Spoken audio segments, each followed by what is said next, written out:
રજૂઆત રજૂ કરવામાં આવતી હતી કે પરસોત્તમ રૂપાલાનો જ વિરોધ છે, પરંતુ હવે આંદોલન પાર્ટ 2 બાદ એવા અણસાર દેખાઈ રહ્યા છે કે ભાજપની સામે જ ક્ષત્રિયો બાયોના ચડાવી લે।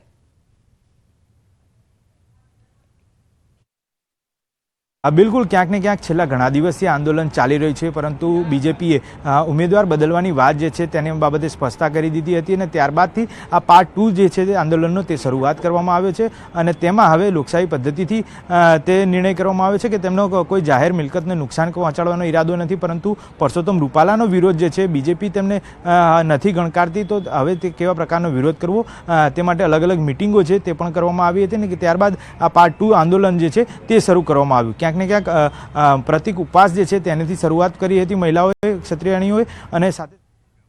આભાર મૌલિક જાણકારી માટે।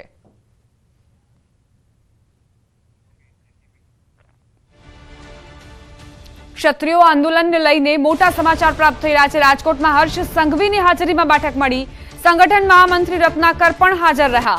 બીજેપીના ક્ષત્રિય નેતાઓ પણ હાજર જોવા મળ્યા। કેસરી દેવસિંહ સહિતના અગ્રણીઓએ ઉપસ્થિતિ નોંધાવી।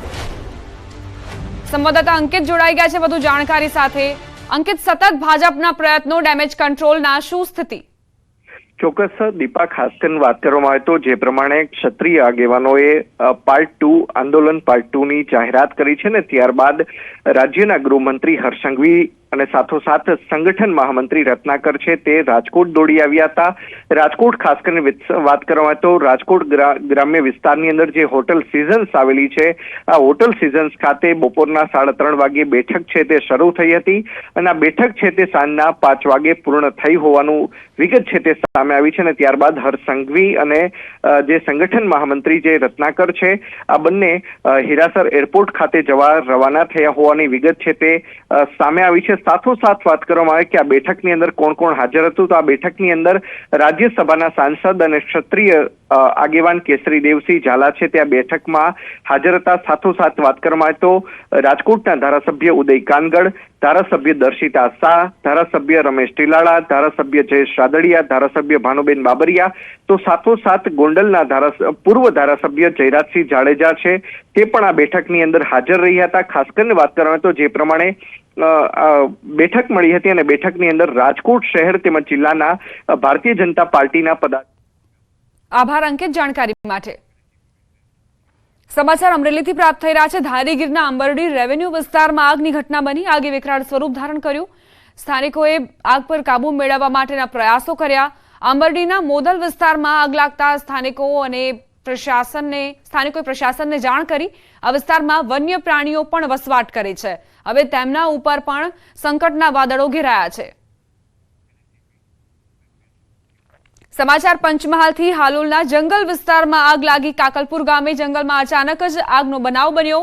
આગે વિકરાળ સ્વરૂપ ધારણ કર્યું। સ્થાનિકોએ વન વિભાગને જાણ કરી અને વન વિભાગે આગને કાબૂમાં લેવાના પ્રયત્નો શરૂ કર્યા।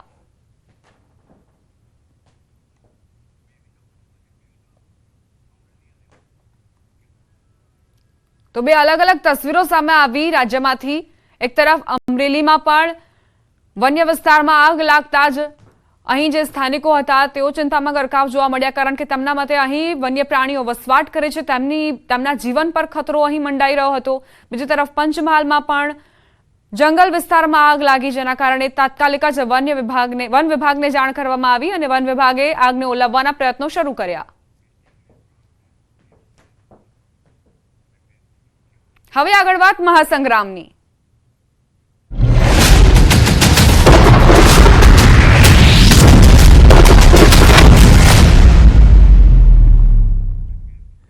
પોરબંદર લોકસભાના ભાજપ ઉમેદવાર મનસુખ માંડવિયાએ ગ્રામ્ય વિસ્તારોમાં ચૂંટણી પ્રચાર કર્યો। પ્રચારમાં તેમના ધર્મપત્ની પણ જોડાયા।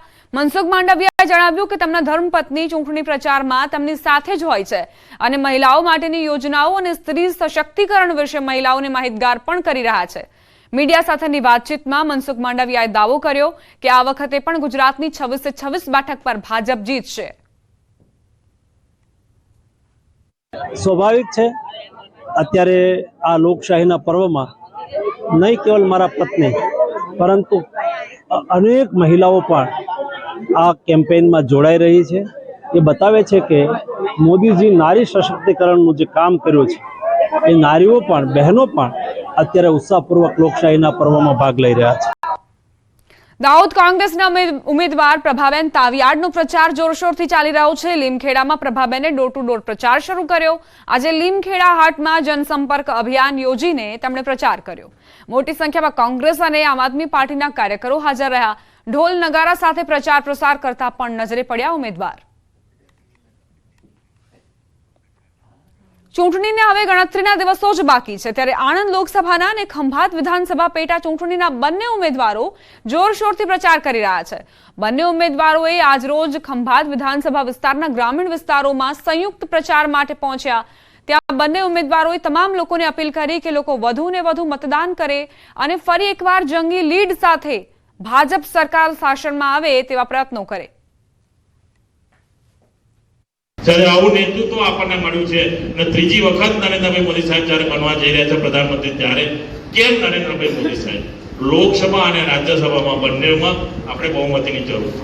26 સીટ આપણે 5 લાખથી જીતીશું તો આપણા ગૃહમંત્રી અમિતભાઈ, આપણા નરેન્દ્રભાઈ મોદી સાહેબ બંનેનું માન સન્માન પૂરા ભારત દેશમાં વધે એટલા માટે આપણે 5 લાખ મતોથી જીતવાની છે. છેલ્લા 20 વર્ષ 25 વર્ષ કે 30 વર્ષમાંથી ભારતીય જનતા પાર્ટીની સરકારે જ આ બધા વિકાસના કામો કર્યા છે. નવી નવી યોજનાઓ, પ્રજાલક્ષી કામગીરી કે દરેક છેવાડાના જન સુધી યોજના પહોંચાડવાનું કામ કર્યું હોય તો એ ભારતીય જનતા પાર્ટીની સરકારે છેલ્લા 10 વર્ષથી 2014 થી 24માં કેન્દ્રમાં એટલે કે દિલ્હીમાં જ્યારથી નરેન્દ્રભાઈએ સત્તા સંભાળી છે ત્યારથી આખા દેશના લોકોના દિલમાં એ રાજ કરે છે. મહેસાણાથી સમાચાર. સમાજને સમૂહ લગ્નને બનાવ્યો રાજકારણનો અખાડો. વિસનગર તાલુકા ક્ષત્રિય ઠાકોર સમાજના સમૂહ લગ્નમાં એક જ મંચ પર ભાજપ કોંગ્રેસના ઉમેદવારો જોવા મળ્યા. પૂર્વ ધારાસભ્ય ભરતજી ઠાકોરનું ક્ષત્રિય ઠાકોર સમાજને આહવાન. કોંગ્રેસના રામજી ઠાકોરને સમર્થન આપવા માટે અપીલ કરાઈ. સમૂહ લગ્ન જેવા પ્રસંગને રાજકીય પ્રચારનો રંગ આપવો તે કેટલો યોગ્ય તે અહીં પ્રશ્નાર્થ સર્જાયો. જવાબદારી તમારી બધાની છે. બે હાથ ઊંચા કરીને રામજી ઠાકોરને સમર્થન આપજો.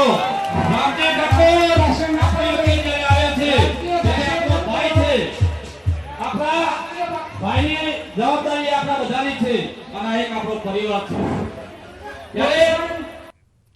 વલસાડમાં સોશિયલ મીડિયામાં વાયરલ થયેલા નકશાના કારણે રાજનીતિ ગરમાઈ ગઈ છે.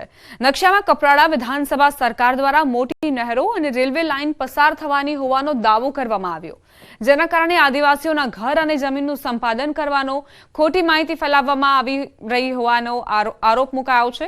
નકશા પ્રમાણે માત્ર સામાન્ય જનતા જ નહીં, ધારાસભ્ય જીતુ ચૌધરીનું ઘર અને જમીન પણ જઈ રહી હોવાનો દાવો કરાયો. વાયરલ નકશાને લઈ ભાજપ કોંગ્રેસ એકબીજા પર આરોપ લગાવી રહ્યા છે, તો જિલ્લા કલેક્ટરે પણ નકશામાં કરેલા દાવાને ખોટા ગણાવ્યા. આખા વિસ્તાર ઘરના ઘર અને જંગલના જંગલ એના અંદર જવાનું છે એ રીતે ખોટી માહિતી આપીને સરકાર સામેથી એમ કહે છે કે અને બજેટ જેને કહી શકાય કે નાણામંત્રી તો